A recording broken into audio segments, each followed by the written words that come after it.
ನಾವು ಈ ದಿನ ಕೆಆರ್ಎಸ್ ಅಣೆಕಟ್ಟೆ ಬಳಿ ಸರ್ಕಾರ ರೂಪಿಸಿರುವಂತ ಅಮ್ಯೂಸ್ಮೆಂಟ್ ಪಾರ್ಕ್ ಹಾಗೂ ಕಾವೇರಿ ಆರತಿ ಯೋಜನೆಗಳನ್ನ ವಿರೋಧ ಮಾಡ್ಲಿಕ್ಕಾಗಿ ಕಳೆದ ಹಲವಾರು ತಿಂಗಳುಗಳಿಂದ ಹೋರಾಟ ಮಾಡ್ಕೊಂಡು ಬಂದ್ವಿ. ರೈತ ಹಿತರಕ್ಷಣಾ ಸಮಿತಿ ಹಾಗೂ ರೈತ ಸಂಘಟನೆಗಳು, ಎಲ್ಲ ಜನಪರ ಹೋರಾಟ ಸಂಘಟನೆಗಳು ಸೇರಿ ಆ ಎಲ್ಲ ಪ್ರತಿಭಟನೆ ವಿರೋಧದ ನಡುವೆಯೂ ಸರ್ಕಾರ ಕಾಮಗಾರಿಯನ್ನ ಮುಂದುವರಿಸತಕ್ಕಂತ ಅಲ್ಲಿ ಕೆಲಸವನ್ನ ಪ್ರಾರಂಭಿಸುವ ಕೃತ್ಯಕ್ಕೆ ಕೈ ಹಾಕ್ತು. ಆ ಸಂದರ್ಭದಲ್ಲಿ ಹೋರಾಟ ತೀವ್ರ ಆದಾಗ ಮೊನ್ನೆ ನಡೆದಂತ ಉಸ್ತುವಾರಿ ಸಚಿವರ ಸಭೆಯಲ್ಲಿ ಅದನ್ನ ವಿರೋಧ ಆಗುವಂತ ಸಂದರ್ಭದಲ್ಲಿ ಸಚಿವರು ಜವಾಬ್ದಾರಿ ಹೊತ್ತು ಹೋಗಿದ್ದಾರೆ. ಈ ನಡುವೆ ಮಂಡ್ಯ ಶಾಸಕರಾದ ಗಣಿಗ ರವಿಯವರು ಚಳವಳಿಯ ಬಗ್ಗೆ, ಅಭಿವೃದ್ಧಿಯ ಬಗ್ಗೆ ಹೋಲಿಕೆ ಮಾಡಿ ತುಂಬಾ ಹಗುರವಾಗಿ ಮಾತನಾಡ್ತಾರೆ. 20,000 ಜನ ಹೋಗಿ ಅಣೆಕಟ್ಟನ್ನ ಗುದ್ದು ಬಿಡ್ತಾರಾ? ಯಾರಾಡೋ ಮಾತು? ರಾಜ್ಯವನ್ನ ಆಳುವಂತ ಶಾಸಕರು ಇವರು. ಬರೀ ಮಂಡ್ಯ ಕ್ಷೇತ್ರಕ್ಕಲ್ಲ, ಎಲ್ಲಾ ಶಾಸಕರು ಸೇರಿದ್ರೇನೆ ಅಲ್ಲಿ ಕ್ಯಾಬಿನೆಟ್, ಅಲ್ಲಿ ತಗೊಳ್ಳೋ ಡಿಸಿಷನ್ ಅನ್ವಯ ಆಗೋದು. ಭಾರತ ಹಳ್ಳಿಗಳಿಂದ ಕೂಡಿರುವ ದೇಶ. ಮಂಡ್ಯ ಜಿಲ್ಲೆ ಸಂಪೂರ್ಣ ಹಳ್ಳಿಗಳ ಜಿಲ್ಲೆ. ನಾವು ಅಣೆಕಟ್ಟೆಯನ್ನ ನಂಬಿರೋರು, ಕೃಷಿಕರು. ನಾವು ಬೆಳೆದ್ರೆ ಮಾತ್ರ ತಿನ್ನೋ ಅನ್ನ ಸಿಗೋದು. ಮಾತಾಡಿದ್ರಲ್ಲ.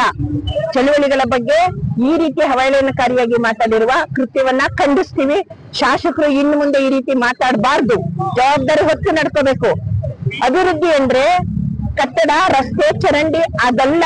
ಅಭಿವೃದ್ಧಿ ಅಂದ್ರೆ ಜನರ ಬದುಕು ಸ್ಥಿತಿ ಉತ್ತಮ ಆಗಿರ್ಬೇಕು, ಅದು ಅಭಿವೃದ್ಧಿ.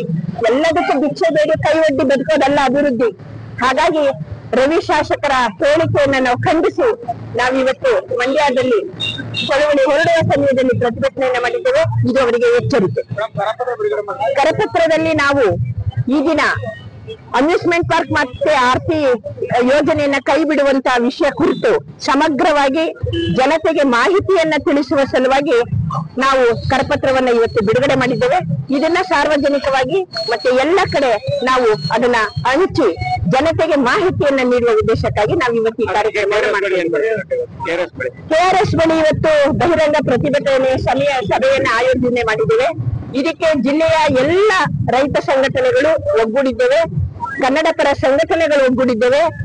ಇಂದು ಡಿಸ್ನಿ ಲ್ಯಾಂಡ್ ಅನ್ನ ವಿರೋಧ ಮಾಡಿದ್ದಂತವರನ್ನು ಒಳಗೊಂಡಂತೆ ಇಲ್ಲಿಯವರೆಗೂ ಕೂಡ ಎಲ್ಲ ಮಹಿಳಾ ಜವಾಬ್ದಾರಿಯನ್ನ ಕೆಆರ್ಎಸ್ ಗ್ರಾಮ ಪಂಚಾಯತಿ, ಸ್ಥಳೀಯ ಪಂಚಾಯತಿ ಹಾಗೂ ಅದಕ್ಕೆ ಸಂಬಂಧಪಟ್ಟಂತ 4-5 ಗ್ರಾಮ ಪಂಚಾಯತಿಗಳು ಕೂಡ ಒಪ್ಪಿದ್ದಾವೆ.